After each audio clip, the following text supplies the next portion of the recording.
The New York Times is saying that a tabloid publisher's deal to hush money is now endangering Trump even more. I'm paraphrasing a little bit.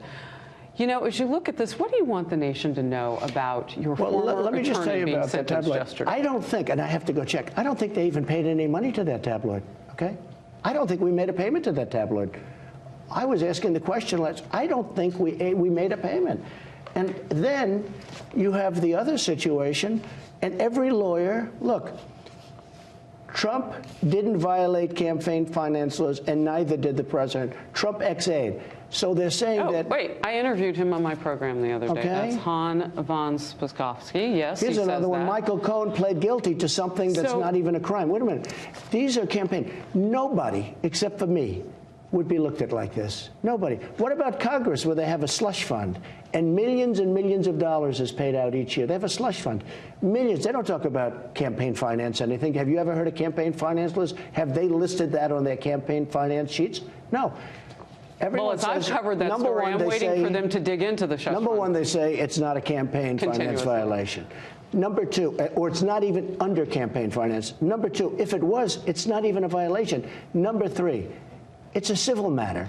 You know, President Obama had a really big one from 10 times more money, much more money. And you know what? He paid a fine.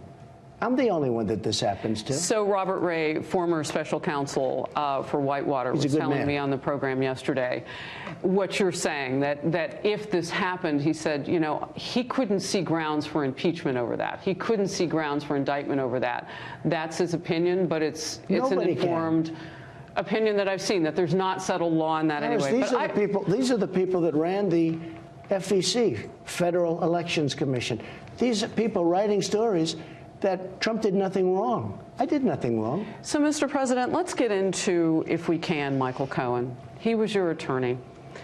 3 years he was sentenced yesterday, and it may seem like he got a break because it could have been twice as much, but it's still 3 years in federal prison, $500,000 in restitution. This was someone who surreptitiously recorded you. Terrible. Is now known as a criminal liar. Yet this was someone who was in your inner circle. Yeah. Well, it happens. I mean, look, it happens. I hire usually good people, but it just happens. Why did you hire Michael Cohen? He was known as a fixer. I'll tell you what, first of all. That was his title, a fixer. Very low-level work. Why did you need him? He did more public relations than he did law, but he did stuff. You'd see him on television, and he was okay on television.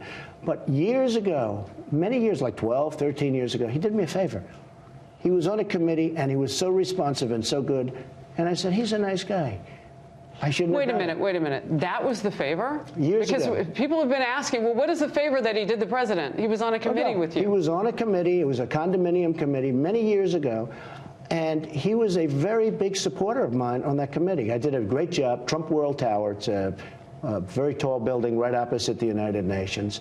And when you build a building, people always get together at the end and they make a settlement with the owner. They say the ceiling wasn't painted the right color or something, you know, stuff. Sometimes serious stuff, but in my case, it was a great building. And he was on the committee. I thought he was a great guy. I thought he was really a nice guy. He was very supportive. And I liked him. And he was a lawyer. And because of that, I did it. And you know what? In retrospect, I made a mistake.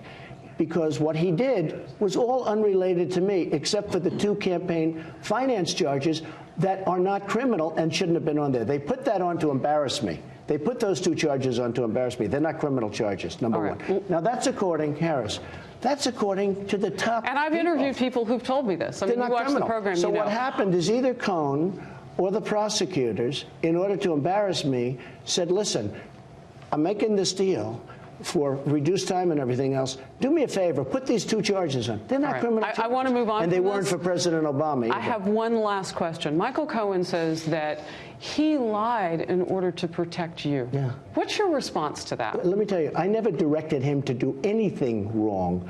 Whatever he did on his own. He's a lawyer.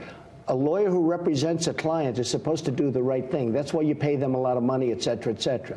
He is a lawyer. He represents a client. I never directed him to do anything incorrect or wrong. And he understands that.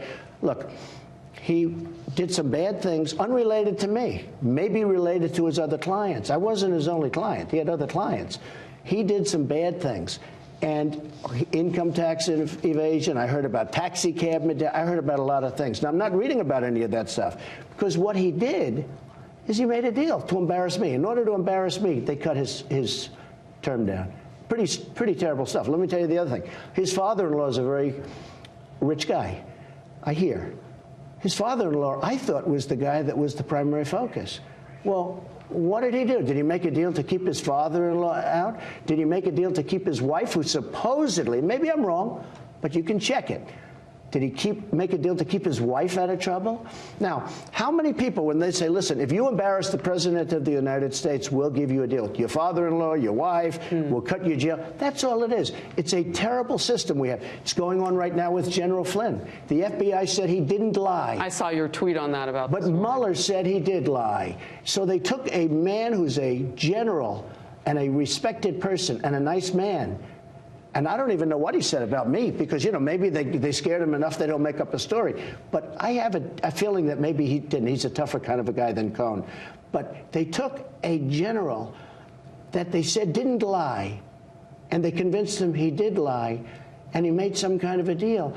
And now they're recommending no time. You know why? Because they're embarrassed that they got caught. All right, let's move on. So you mentioned Ohio, so I'm going to bring up John Kasich, and I'm going to bring up Arizona Senator Jeff Flake, because they say they may run against you in 2020. I hope so. But look at the new Fox polling today, which has your approval rating at 46%, which is just a couple ticks off of your highest point in Feb of 17. But it's higher than Obama.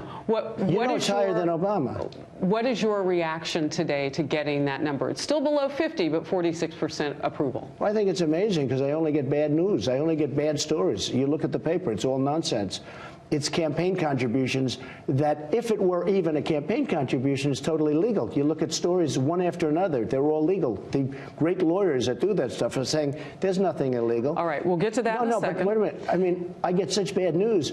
So when you tell me I'm at 48, like Rasmussen, I was at 50 in Rasmussen. When you tell me I'm at 50%, I say, how can I possibly be at 50%?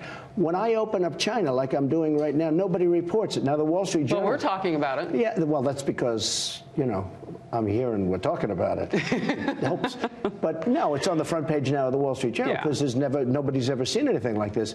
But it won't be a big story on NBC or ABC or CBS, and CNN won't even cover it. You know, that's total fake news. What do you say to these men who think they have a shot in 2020, and you're sitting at 46, and it really hasn't moved all that much? And let's be honest, there have been some bumpy trails along the way, and weathering that with this type of approval rating. What do you say to a Kasich? I think I have the greatest base in the history of politics. I have people that I love and that love me, frankly. That includes a lot of women. I got a tremendous percentage of women last time. Remember, I wasn't going to get women. I wasn't going to. I interviewed some of the women for Trump. Yes. I got women that they're the greatest. And I have tremendous women support. But if you remember the last election, I was worried I wouldn't get one woman in the whole United States to run. And I got tremendous. I mean, Hillary wished she had my numbers, okay? Hillary got trounced with women. And I'll tell you something. The news and the polls are really fake. But I have the greatest base in history, because the 46 and 48%, those people, they never waver. In fact, it was your poll. And frankly, Fox has always given me a bad poll. I don't know why that is, but because they've treated me fairer than most. But the polls have always been lousy. But there's positive news in this, though. No, well, the economy was very positive. I just saw the poll. The economy was very... Look, I've done a good job on the economy, but I've done a very good job in foreign relations. We're respected again as a nation.